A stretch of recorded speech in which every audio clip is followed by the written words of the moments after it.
fell to my shoulders, my boot soles too wide to fit through the bottom of the crack. I stared below into a blue-green hole cut with facets like a diamond. After a few deep breaths, I began to scramble out. Terrified the crack would keep growing, I moved slowly. It was an hour before I was on firm ice. The color of the sky shifted to blue-gray with streaks of yellow along the western horizon. To my horror, I saw a pattern of cracks zigzagging like fractured window glass across the glacier surface. I checked my watch. I'd been gone 3 hours. I don't know why, but I didn't want anyone rescuing me. I decided to crawl down the glacier on hands and knees.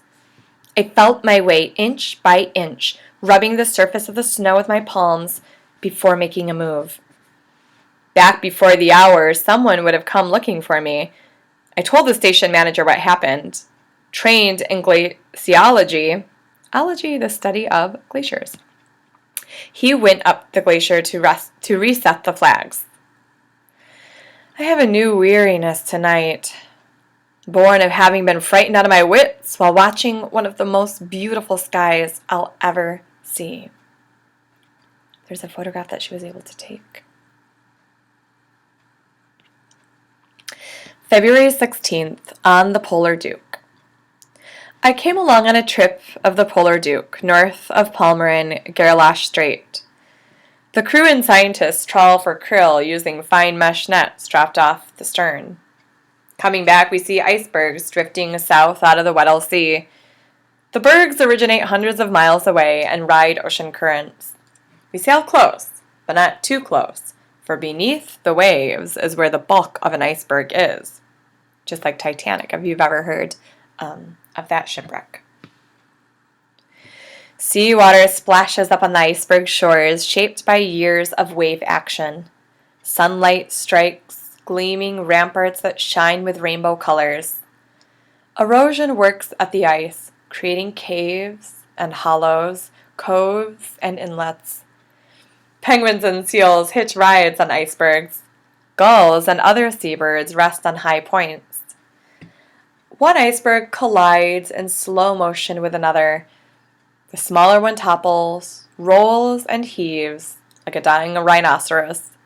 Emerald seawater mixed with spray, drenching its surfaces. I yearn to ride an iceberg like a penguin or a gull, touching its frozen sides, drifting slowly on the waves. I draw them, but I can't capture their splendor. There's a Weddell seal under the ice. March 12th, winging home, penguin egg. Before leaving, I collected, with permission, a sterile penguin egg that would never hatch. I made room for it in my suitcase by giving a lot of clothes away. The airline lost my bag in Miami. I told the airline people that I had to have it back, pleading, begging. "It has a penguin egg in it," I said. They glanced at each other and eyed me funny. Fortunately for me and them, they found the bag. The egg reminds me of my trip to the place where penguins raise downy chicks. Krill swarm in numbers greater than stars in the sky. Whales have rights, and icebergs drift in graceful arcs across southern ocean swells.